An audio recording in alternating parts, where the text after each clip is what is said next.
Hey, what's up, everyone? It's George from CryptoPotato, and today we're joined by Skirmantas Januškas, the CEO and co-founder of DappRadar. DappRadar is the leading dApp store and a starting point for discovering decentralized applications for many people. In this episode, Skirmantas tells us how he got into crypto and how he co-founded DappRadar. We also talk about some of the hottest topics of today, such as NFTs, dApp usage, play-to-earn games, the metaverse, and more. Of course, we also discuss the ongoing bear market and what does he think comes next, so stay tuned to find out. As always, if you enjoy our content, please like the video and subscribe to our channel with the notification bell, as it helps us a bunch.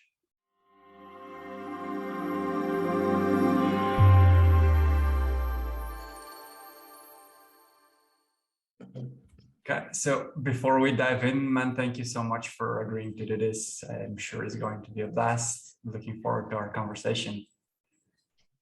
Can you tell us a little bit about yourself? Maybe how did you end up in crypto?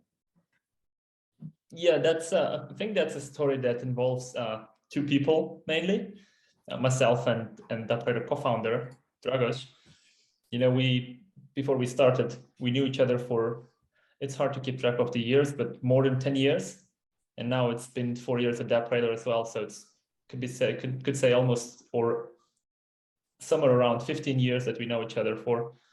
And, it all started that we just met online and sort of, I was a backend developer, self-taught, starting to get into the industry, overall, he was doing front end. And we sort of matched and started cooking up some little projects here and there, And then probably, I don't know, 7-8 years ago, Dragos kept pinging me kind of, hey, let's do something with Bitcoin. There is this thing. And he got into Bitcoin much earlier than I got into crypto in general. And these few years were like, I had the same understanding, the same impression of crypto, of the whole blockchain industry as probably still majority of people nowadays. I don't get it. This looks shady. There is something going on. I don't understand it. I don't touch it. And it took me, probably 4 or 5 years since I first heard about Bitcoin and I got introduced to it to really understand the sort of power of the blockchain, I would say. And that happened when CryptoKitties in 2017, they launched and they went through the roof. These were high volumes. And then at that point in time, as being the sort of backend developer, I thought, I need to start to understand what are these smart contracts and what that thing is about. And when I finally started reading about that and getting deeper, even trying to write something myself, that was the time when I understood, damn, this is something. That moment was sort of mind-blowing. I looked at it purely from a very simplistic kind of perspective, saying that, we have, and this sounds bad when you compare this ways, with crypto, like the most simplistic example for me is if you look at poker, for example, online poker gaming, like PokerStars, whatever, all of those. How can you be sure that the odds there are as they should be? We trust them, say so, but we cannot validate really. Yeah. And that was my very first impression that, if we do smart contracts and if we have PokerStars, say, on smart contracts and they're open source, we know that it's always, 50-50, or it's always, whatever it should be, but that's verifiable, you can validate that. And that was my first impression, my first understanding of what's possible in Web3. And, shortly after that, after CryptoKitties, we were starting to look into, what's out there? What else? And there were some catalogs, basically listings of those dApps, of websites that started to appear, but there was no data to back it up. And you just click on random links and then you see, oh, this one is already, no longer maintained. This one is not even launched. And it was very hard to discover anything. I felt like probably back in the days when .com was emerging. Yeah. And then at some point it was like, okay, so there is blockchain, it's transparent, all the data is public. What do we do? We know that there are dApps, we know that there is public data. Hey, let's make something out of it. So it was really sort of, I think the idea was born on Thursday. And then on Friday, we started coding that. On Sunday, we launched the first version. So really the backstory It's like a long backstory, but development itself and the idea of DappRadar was like 3-4 days from the idea to execution. And we launched it, and then yeah, we posted that on Reddit. There is still a thread somewhere on Reddit kind of says we built CoinMarketCap for dApps. That was the pitch at that point in time. And it got instantly, I don't know, like 5,000 users overnight. These were big numbers. The industry was very small back in the days, very, very little people in there. And then we kind of understood that, you know, this is it. We got to quit our jobs, full-time jobs, you know, we need to jump on this full-time. So in 1 month time, roughly, we were both working full-time at DappRadar and didn't look back since then. So that's the backstory. How many people are you now? Now we're around 80 people. So I think, if I recall correctly now, this year we already hired like 30. And, you know, this bear market, which I'm sure we're going to talk about, it doesn't really affect us in a way.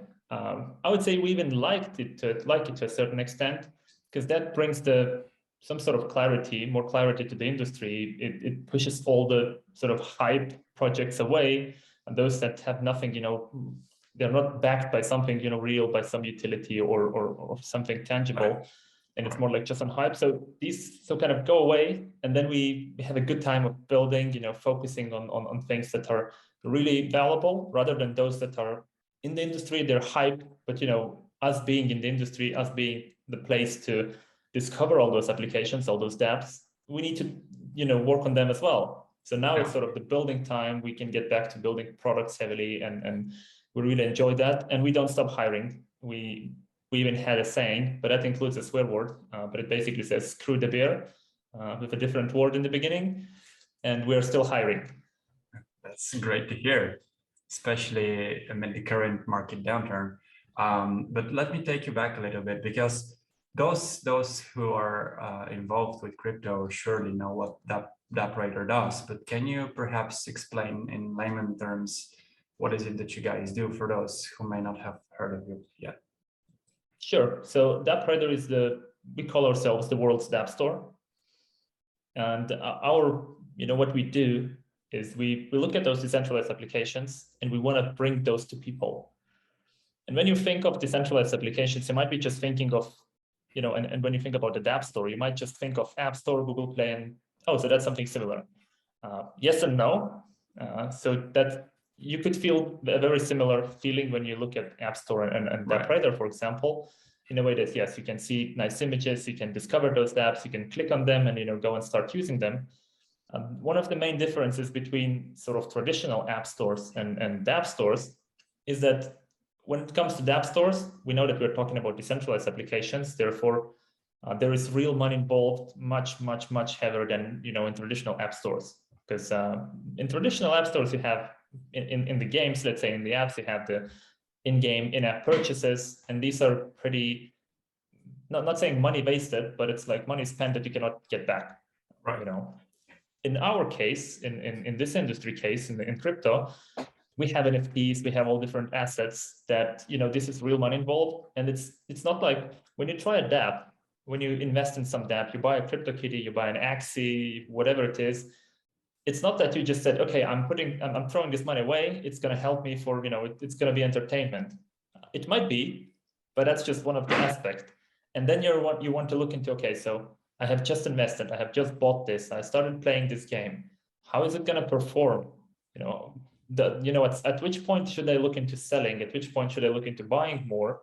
And then, you know, after a month or two of playing some game, you want to come back and see, okay, so what's the market trend? Where it's going? What should I do? So it's basically connecting the two parts. One is the entertainment, and the other is really the monetary, like the financial part. And that brings this complexity, why people sometimes kind of compare us to like App Store and App Annie or similar alternatives. We see the parallel as well, but I'm coming back again. Our job, our goal, what we're trying to achieve is to be the world's dApp store, operated by millions, used by billions. And the very important part here is operated by millions, because that's where something we're pioneering now is contribute to earn, where we want it now it's like 80 people running the dApp store. It's working fine, working well. We're doing good, but we see we're currently, we have like over 10,000 dApps listed, and similar amount of NFT collections. But when you think of App Store scale, traditional one, that's like millions of applications. When that happens, we got to be ready, and everyone else in the industry has to be ready to track that properly, to display the information. And since the blockchain brings standards, but it's up to the developer, let's say, to choose, do they want to follow the standards or not? And that brings lots of complexity in the way you get the data, in the way you process it, how do you display it.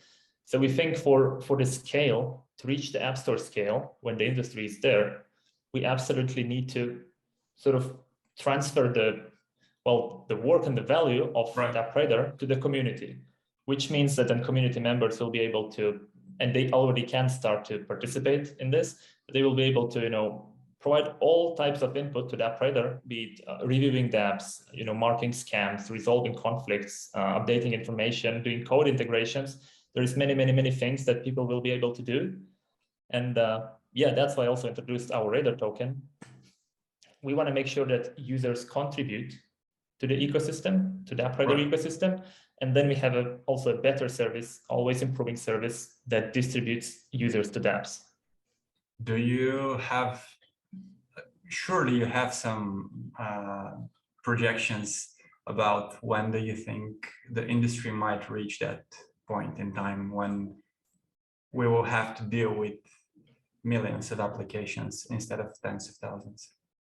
Yeah, I think we all have our thesis. The thing is, when we look back, we don't need to go far away. And let's remember, this industry, dApps industry, is like 5 years old. Yeah, that's it. But when we look back, even 1.5 years, so that was the sort of beginning of 2021. Let's say our traffic, our numbers, and overall industry numbers were like 5 to 10 times slower than they are today. I'm not even talking about the peak times end of last year. And then we thought we are in the bear market as well. Things are slowing down. It might be hard to start raising funds now and so on. And we raised, all good, happy with that. 3 months later, 5 times to the growth. So this is where, it's very, on one side, it's very difficult to say and predict kind of when something big is coming, when something will just, a breakthrough will happen.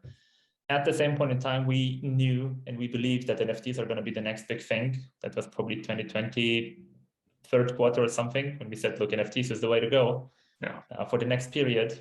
And we were prepared for that. Now, what we think about is gaming. So when you look at what's next in the next year, 2 or 3, and we really think that's going to bring the next sort of 100 million users, not saying 1 billion yet, we'll have to wait and see for that. But in the next 1 to 3 years, we think that games is going to be the key thing in the industry. And it's going to be the hottest topic. Why I think this way? Because games will connect NFTs and DeFi. So sort of all these 3 pieces are going to be interconnected, and you'll see something that you never saw in a traditional world. Because now still, you have DeFi. Okay, these instruments, not all of them, but majority of them sort of are available in the traditional market. They're not decentralized, yes, but they are available. The same with NFTs, we have digital assets. They bring many benefits, and I get that. And I'm a big lover of NFTs as a whole. But when we look at gaming and connecting that with NFTs and DeFi, that brings a unique set of challenges, but also lots of benefits. And as I'm coming from, I have some background before DappRadar with digital assets, like CSGO skins and things like that. There are so many things that need to be improved when it comes to digital assets. There is black markets are very heavy, they're very active, and it doesn't help anybody. So we could even focus on that, let's say, and then you have NFTs and DeFi. So all the in-game assets in the game, these are NFTs. There is a free market. You can sell to everybody. You can choose a marketplace of your choice. That's up to you completely. We'll start seeing NFTs being lent and borrowed, and this is mind-blowing. And in the current industry, that's not possible, or you have it in some sort of black market, that there is always a risk that the service will just go down. And that's the beauty of the blockchain, and something I I started to think about probably a couple of years back, is that if you like play Fortnite for 7 years, from when you're 11 to when you're 18 and you graduate and so on, what do you have? Probably nothing. You had some fun, you have some skill in there, but then you kind of grow up. You'll probably still play, but you don't really accumulate anything besides that. And then if you look at blockchain games and how it's going to look in the future, I think people and kids, like, and if you think this way, kids and teenagers, they will be able to start understanding about how economy works. First of all, that already happens in traditional games, but you sort of do play money, which might be good, might be bad. But now you have a real touch with real assets, and you can learn how economy works. What are these ups and downs? Why do prices happen in the market? Why it's crashing? Why it's going up? You start understanding that because that's the game. You're incentivized to learn about that. And we usually learn things we're more inclined to learn when we are in a game because we just want to achieve something there than in life. It's boring, like economics is boring, I'm not going to touch that. But if I want to get a better weapon in game, I'll certainly do everything I can to do that. So I believe this is going to be a lot about educating the, let's say, young people to get into economics. And then you spend 7 years, let's say, you accumulated lots of assets. You want to, you graduate now, you got to get out of your parents' house because they don't tell you, but they really want you to. and then you're like, okay, so I have all these assets, I'm going to college, or I'm renting my own apartment, I'm buying my own apartment. So these possibilities, I think, it's insane. And I really want to believe that gaming is going to be the next thing that's going to be revolutionized by using blockchain here. I think that one thing that many people who criticize the current state of blockchain gaming, they forget is that, because like one of the most common arguments is that most of the current games are dead, right? They have no active player base. Most of it is just botting.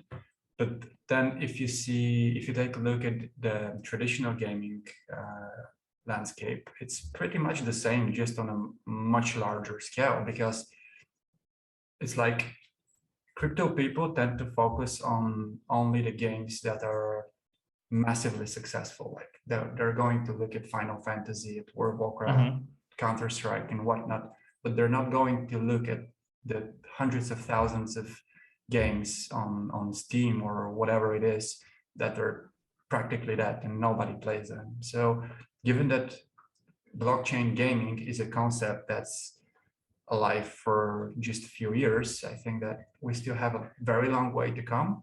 But I do agree to a certain extent with what you said about connecting DeFi and NFTs through gaming. My question is, games are supposed to be fun though, right? So like if at what point does it become pay to win? Because if you can own the entire experience, like what stops a person with more money than just fast forwarding and speed running the content and ruining the experience for someone else? Because I've had this conversation with Vitek Radomski from Engine, and we sort of came to the conclusion that this is probably one of the biggest challenges for blockchain gaming. Of course, like if it's just some cosmetics, like CSGO skins, okay, that's a perfect use case for NFTs, hands down. But what happens if developers allow users to own their items? What's stopping me from selling my items? And at what point this game becomes just another job? I think this is perhaps one of the things that's one of the most realistic challenges that blockchain gaming needs to focus on. And I honestly have no idea how to solve this, because whenever in the traditional gaming field, whenever some sort of paying mechanism is included, it just automatically ruins the entire experience. That, at least from my experience as a gamer before. What do you think about it? I think there are two ways of how it can work, and there are many ways, but there are two ways that I can think of right now, kind of how it can work. So one is we have games running on the blockchain, and we have games that have something to do with the blockchain, right. And that's exactly what you just said. There are games already, kind of, there are good games and fun games, yeah. But they have NFTs to some extent. Maybe not all the assets are NFTs, but they have something in there. And there are games running full in the blockchain. Every single thing is on the blockchain. That will be like running a AAA game or any MMORPG, let's say, on a full in the blockchain. I have doubts, at least with the current technology. Yeah. But that's even not the, let's say, not the point, at least for me. I would really focus on the asset part, because you're talking about the free market, and if you allow to sell and buy assets, then it can break the economy, or it makes, or it feels like it's a job. Yeah, it's not even the economy. It's not even breaking the economy, right? Because players in MMORPGs are already able to break the economy if they want to. And an example, because I used to play WoW just like a couple of years ago when they reintroduced Classic, and I used to play it back in the days. And the difference in the economy, because they have this artificial economy in game, right? Like you have the auction house, you can buy and sell stuff with in-game gold. But the thing is that players are now much more advanced. They know the content, and they also know how to game the content, meaning they can farm items a lot more efficiently than just spam the auction house, which essentially inflates the prices and makes your money worthless. Pretty much what we're seeing right now. And the problem is that there are mechanisms where users can destroy the economy, the in-game economy. They already exist, but when developers introduced a mechanism where users can actively buy and sell their own items, this, in my experience so far, ruined not the in-game economy, but like the gaming experience itself. That's what I meant. Yeah, but again, you can look at, for example, CSGO, right? And we have these skins there. They don't do anything besides being beautiful. Yeah. Which is really cool, because it adds a lot to the experience itself. Sure, yeah. And now we have a market, like there's a Steam marketplace that takes 15% cut, which is enormous. And I've been trading myself, so at any time you realize there are black markets, you just go there. Yeah. And we have absolutely the same as we just allowed anybody to buy and sell freely. We just have it in black market. Anyone who wants can do that, and there are barely any consequences for that unless you are doing something shady, let's say. Yeah. But this is the main part where I would see going on the blockchain first. Just again the same kind of Fortnite or CSGO, having the assets on chain. Right. That brings that's tricky because the business model will not work anymore. And that's what you're kind of talking about. They have mechanisms in game that help them sort of probably lower the supply of gold and things like that. But when people just change assets one to another, which let's say were not tradable before, or there was a high fee on top of that, then that becomes a problem because you as a game, you're not selling anything anymore. They're just trading in between. Right. So that's where we need to have a sort of a different business model. And so yes, you cannot just convert a Fortnite to NFTs, all the assets, as it will just bring their revenues to very low, I think. So we'll need a new business model, and I think that's what those blockchain games like Axie, like others, they're experimenting like how that could work. Also, they have a lot of more things, additional things on the blockchain. But yeah, you could take X as an example. It's a game that's running not really on the blockchain, like the whole game, you can play it and it's like on mobile and so on. But the assets are on the blockchain, the breeding is on the blockchain and so on. And the business model there, again, is if somebody sells an asset to somebody else, take a cut. Right. So, why issuing new tokens? Well, you can, and there is a mechanism as well that has fees. Basically, we get to a fee model where you let user have a choice and take a small fee rather than give user no choice and charge massive fees. So, and that works at scale. So I don't know how, Fortnite or CSGO could move to NFTs. That's obviously up to them. But there's going to be a new business model. That's what I think. And the other side of this are those really new games that are running on the blockchain.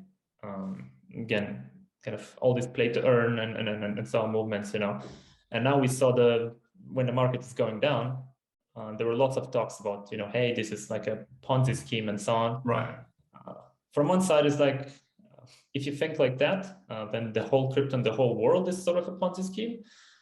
From another side, you got to understand that this is evolution. And if we look, people can kind of trash talk about blockchain games if they are here for a year. Like, I think that's or they don't know anything. Because when it just started 4 or 5 years ago, CryptoKitties called themselves a game. They might still do that, I know, but if you look at it, it's a collectible that can multiply ourselves. There's nothing else. There is not anything else, no mechanics in there. And then we started seeing some hot potatoes that I just buy an asset and I need to hand it over to somebody else. Someone else has to buy it from me for twice as much. If I'm the last one that bought it, oh well, I'm in a big minus. Yeah, you get burned. So it's an evolution, and I think we came far away from that. So it started as something very shady or very simplistic. Now we're onto better games. You can actually play them, which a couple of years back was a big thing. You can actually play blockchain games. Wow, it's not just collectibles anymore. So we're getting there, but it will take time. It will take time to figure out the business models. One thing we know is that lots of companies, lots of investment funds, they are pouring hundreds of millions or even billions into blockchain gaming, be it just NFTs in games or pure blockchain games.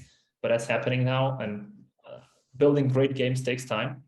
So that's why I'm saying 1 to 3 years is something where I hope we'll see games really flying around, and NFTs and DeFi are going to be included in that bucket.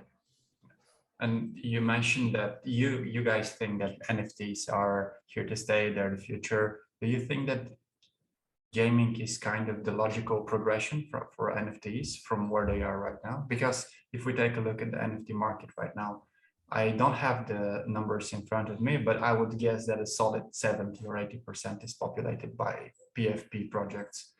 So do you think like the meta is shifting or will shift from solely collectibles to in-game assets? And I think NFTs are a path for gaming, kind of, looking at it vice versa, because the narrative that goes around now, let's say publicly, is that NFTs are kind of JPEGs, it's just collectibles and so on. Right. Well, to most extent that can be true nowadays. The idea behind it and what's coming, we're talking about certificates, tickets, there are many things that can be done with NFTs, and because of the hype that we had last year, people associate NFTs with just pictures, stupid pictures that somebody pays 10 million for, what the hell is that? Now, we don't see it that way because we look at what's under that. And that's just like a kind of piece of information that can be verified that belongs to you. And one very simple example is, again, concert tickets, event tickets. There is black market for that as well. Pretty big one. But then, when you go to a concert and you really want to get there, there are no tickets for sale anymore. You just meet some shady guy kind of selling, ticket. Hey, man, you want to buy this? And you buy it and they don't let you go in because that's already been used or it's fake at all. With NFTs, you could just verify that. The person sends that to you, I'm okay, I can go in. Simple as that, like it's solved, and I think there is education is lacking here. There's lack of education in terms of what NFTs can do. And maybe the word NFTs is now a bit cursed after kind of what happened in the market. But I have no doubt it's here to stay, and it has many paths to go from. It's just that I think the combination of games, NFTs, and DeFi is something explosive. Do you think that what happened with NFTs so far, because we can clearly say that it was some sort of a bubble, right? I mean, as you said, picture selling in the millions, regardless of whatever value people associate with that, and regardless of how much subjective value is, that's a lot of money for. And now the same things are worth like pennies, or at least a lot less than what they were used to. But again, those PFPs and those collectibles, they onboarded a lot of people to crypto, right? Because I think in the past maybe year or year and a half, NFTs have been the biggest on-ramp to crypto. Hands down, I don't know anything else that onboarded as many people as NFTs, other than perhaps Shiba Inu and Dogecoin like last year when they were exploding. But then those people, a lot of them got burned. Do you think this is a net positive or a net negative for the industry though? I think that's definitely positive. When like 1.5 years ago, the industry was still, let's say, at that size where any publicity is good. That's how I would see it. And also I think there is a rather big difference between those who joined because of NFTs and those who joined because of Shiba and all the other coins. The thing is, when you are into, let's say, oh, I want to buy Shiba. What do, I go to like Coinbase, Binance, or any centralized exchange. I sign up, I put some fiat in there, I buy the token. Quite literally, I have nothing to do with blockchain at that point in time, because all my tokens are just sitting in some spreadsheet like database on Binance or somewhere else. Difference here with NFTs is you actually need to have a wallet, you need to put some kind of crypto in there, you need to learn how to use MetaMask and so on. So that was a really massive opportunity and you know what that the market had, and we saw that as well. There was definitely lack of education again, because that's complex. You know, people complaining about that. Hey, OpenSea, you know, what did you do? Someone stole my ape. Like, but you just shared your private key somewhere, or you know, things like that. You clicked the wrong link. So this is kind of, we are not yet there, and yeah, it will take time. You know, how many years we needed to adopt credit cards or, you know, things like that. So there is a lot to do, but I'm really happy to see that even if it's not being painted publicly as the like very bright picture often, but more and more people discover this, and they probably, you know, 99% of them will just keep looking at it from the side or just, you know, go away. But that 1% will stay here and keep building and keep interacting and keep improving the industry. So yeah, really hyped about that. And let's circle back a little bit and talk about the elephant in the room, the current bear market. We're down a lot, obviously, from the highs, and people compare it to what it was back in 2018. Now, from my personal experience, I think that the sentiment is nowhere as negative as it was back then, because back then there were legitimate concerns about the industry just failing to exist and ceasing to exist. Like, we got here, there's probably nowhere else we can go. And right now it doesn't really feel this way. It feels like most people are prepared for, like, they still have cash in the bank, whereas last year we're down like 80% from the highs, and then we go another 50 down, and this takes place over the span of 2 years. Everyone is pretty much desperate, and now it feels like people are just kind of preparing for the next cycle, which gives me some bad vibes. But at the same time, it's very nice to see that people are prepared, which is probably to be expected because it's been 4 years since the previous cycle. What are your observations from like an analytical standpoint? Because you obviously have a lot more information in front of you than me, working with a lot of dApps and numbers and all that. Yeah, just see that lots of people live this what bear market? You know, what bear market? There is, the prices are down, but what bear market? You know, that's it. I think that's the main difference between 2018 and now. I personally joined this industry like at the time when it was at the peak. My first ETH that I bought was $1,500, and then 3 months later it was at $90, I think. So you know, that was a good learning in a way, but also because I did it not for the speculative purpose, but rather developing and understanding how it works. And then DappRadar appeared, and suddenly, you know, basically we were born in a bear market, so we understand it very well. You know that, you know, how that feels like for the first time, and you know, but we treat it the best time to build. And whenever the bull market happens, you gotta keep thinking, okay, you know, the bear market is coming, because at some point it will come and you need to be prepared. And now we see what's happening in the market. You know, so many companies are suddenly like whoa, you know, what just happened? We were raising on valuations of 10 billion, and now we're down to millions. What's going on? So I think the main difference here is that back in the days, everything was around sort of the currency and the blockchain itself. You know, there was no applications, there were no sort of protocols built on top of those blockchains, and all the market was just, hey, you know, a bunch of cool guys and girls gonna build a few blockchains. We have these tokens, kind of that you can trade on exchanges and so on. This built a market that's, you know, worth a few $100 billion, and then it suddenly collapsed. And there is nothing to back it up, really, you know, besides again the blockchain and the tokens there. Right. Nowadays, we are, you know, we have so many more instruments and assets and dApps and protocols running and actually providing, you know, providing real value.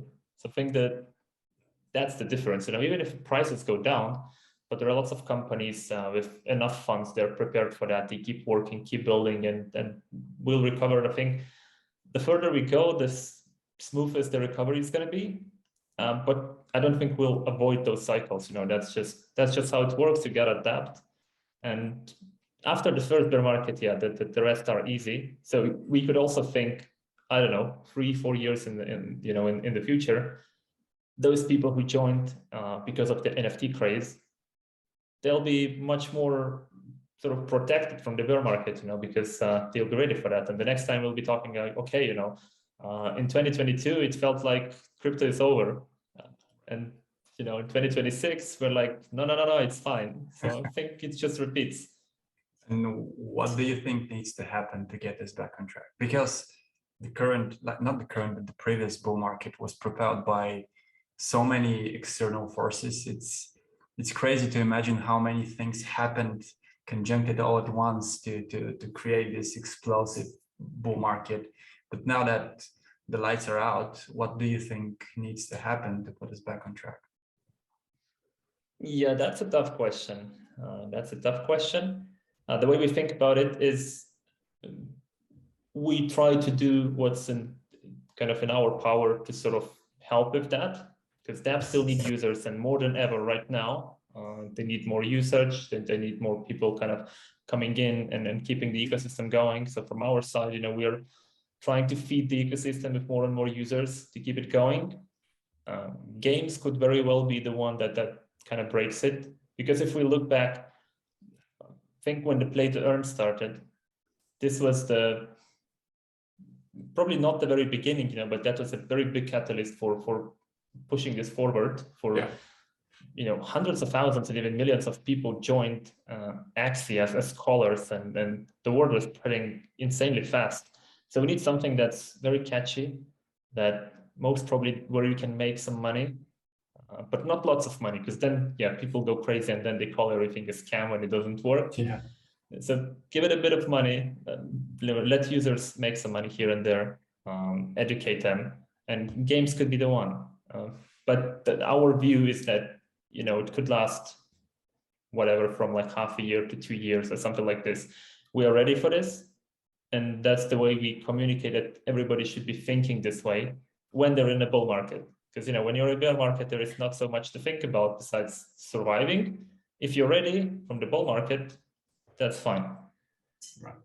And let me bring you back a little bit towards the beginning. You mentioned your previous experience, like you're a backend developer.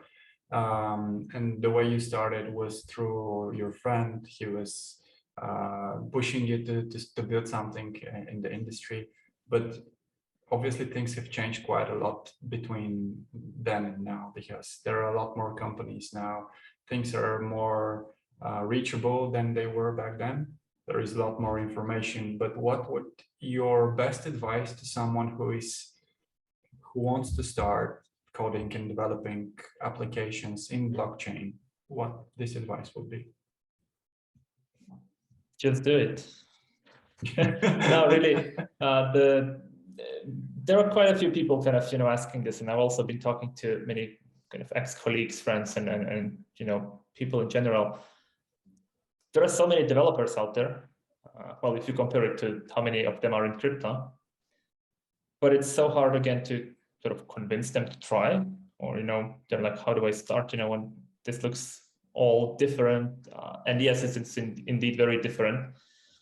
I would start with, and that's also the innovation, let's say, of maybe not this year, but last year, things started popping up. The bounties are everywhere. Yeah. You can just know the basics, and you can literally start making money in crypto. And you don't need to get into agreements. You don't need to kind of job agreements, that kind of lock you in and so on. We as well, I think just a couple of weeks back, we launched our first bounties for NFT marketplace integrations. So as long as you know a bit of coding, you know how to code, you do a bit of research on NFT marketplaces, how they work, how the smart contracts are working, you can start making money there. And then you jump to another project, they have bounties, you do something there, you can live with that, I'm pretty sure. And then, when you find the project you really like, or you get your own idea, you just go for that. In our case, and in my case, we found because there was barely anything that we would feel like, okay, this is where we belong to. And I know that for someone that comes on board, just a new person in the industry, it can feel pretty much the same or even heavier now, because now there's so many things that you can choose from. But then, if you, kind of an example, if you look at NFTs and you understand them, okay, here are NFTs, there is OpenSea marketplace, there is Axie, like there are NFTs and so on, you start mapping in your head the ecosystem. And then you think there is DeFi. How come those two don't connect? And when you understand those two, you come up with projects like NFTFi or similar ones. You do NFT lending and borrowing. The possibilities in the blockchain are endless. They're much, much kind of higher and bigger than in traditional world. You don't need to ask anyone's permission. You don't need to. You just take smart contracts and use them in whatever way you want, because these are the smart contracts. So possibilities are endless, and just start doing it. Start getting into bounties so that you don't work for free, you work for money, you make living, and then you don't need to, your job that you are not happy with, probably because it's not in crypto. And then you get up to speed, and then you start something else, you start something on your own, or you come to DappRadar. Right. And speaking of you guys, you recently launched Crosschain staking for your Radar token, right? Can you explain a little bit more about that?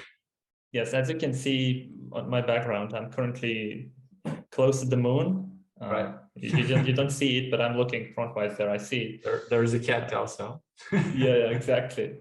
So yeah, really excited about this one. I've been working on that for quite a while. And when we launched our token 7 months ago in December, we knew that the token has to be sort of multi-chain. We currently have over 45 blockchains integrated on DappRadar, showing rankings for them, all the statistics. So thinking that, we launched on Ethereum, and then just those people on Ethereum can really use Radar token and all the things we have planned on DappRadar that you can use Radar for. That felt unfair if we keep it that way. So we always knew that it has to be multi-chain. We got to go that way. And then it took us quite a while to think of, so how would it look like? How would such staking would work? If we think about, we will deploy Radar token on 10 chains. If you have single sort of staking that's just on that chain, then you're managing 10 incentivized programs with different APRs based on how many tokens there are staked. People will start bridging tokens from one chain to another just for the sake of staking. That's lots of money burned for gas fees. It makes no sense for us. So we looked into what's out there, various technologies, and we decided to stick to layer 0, which is fun because we have layer 0. This is cross-chain communication protocol. There is also like layer 3, that's bounty and contest protocol. So many layers out there. Right. But yeah, we stick to layer 0 for cross-chain communication, and we build cross-chain staking. That means that no matter on which chain Radar token is launched, we just kind of plug it into the whole staking system, and you get the same APR, you get the same rewards, no matter where you stake. And the beauty of this is also that, for example, you want to make sure you trust Ethereum very well. You say, this is the ultimate kind of most secure chain. I don't need to go anywhere else. I don't want to. And I have $10 million worth of Radar. So I don't want to move it to BSC or Polygon or anything else. I stake those on Ethereum. but I'm still, you know, I'm still frugal, so I save those gas fees, and then I can claim rewards on BSC or on Polygon or on any other chain that's cheap gas fees. I can, you know, just keep extracting that. So this was the reasoning behind it, and yeah, really happy to get this live. We just did it yesterday. Really excited about that, seeing people staking and enjoying those rewards. So this is about staking, you know, and one additional benefit here. When you stake, we have a thing that's called boost a dApp. So when you stake, you can select a dApp, kind of your dApp of choice, just one dApp. And that basically says, it's sort of like soft governance. You're not really, well, votes, you're not really governing anything there, but you're voting. You say, okay, I staked this much token, I vouch for this dApp. And we have planned several kind of benefits and perks for dApps in the future. That kind of, you know, there is going to be a ranking of boosted dApps. There is going to be certain benefits that helps with user acquisition for dApps. So simply think of, if there is a community, if there is a dApp that has a quite big community, maybe the dApp doesn't have very deep pockets, let's say, to just go out and advertise everywhere, but they have a big community, big supporters, and those supporters own some Radar tokens. So the community is being asked, look, guys, can you please go and stake on DappRadar and boost our dApp so that it, you know, it's in our all of our benefit. So we're thinking of how to not just make it a pure like, hey, you know, just stake and get some rewards. That's nice as well. But we want to include that throughout the process, throughout the product that we have, and to connect. Basically, we're connecting people with dApp developers. And dApp developers have an incentive to keep the community close to them so that they will boost their dApp. And that's the very beginning of it. Well, that covers it pretty much. I think we discussed mostly everything there is to discuss. Thank you so much for this. Can you tell us where we can find you? Like, where can people find you, your socials and all that? Yeah, you can find me on Twitter and Discord mostly. So on Twitter, just kind of type my name in, you'll find me. On Discord, I'm in DappRadar's Discord often. So just jump there, say hi. Go to our forums as well. There are some kind of forum.dappradar.com, some discussions happening if you want to participate, if you want to understand more, you know, what we do and what's in the future. Join our community calls. We do them once per month. Alpha leagues all over the place there. Really worth it. And, you know, overall, yeah, it's Twitter and Discord mainly. And then, yeah, don't forget to go to DappRadar.com.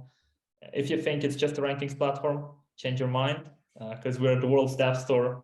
Try out the portfolio, NFT value estimator, NFT rankings, and so many yeah, awesome things. And thank you for having me here. Most welcome.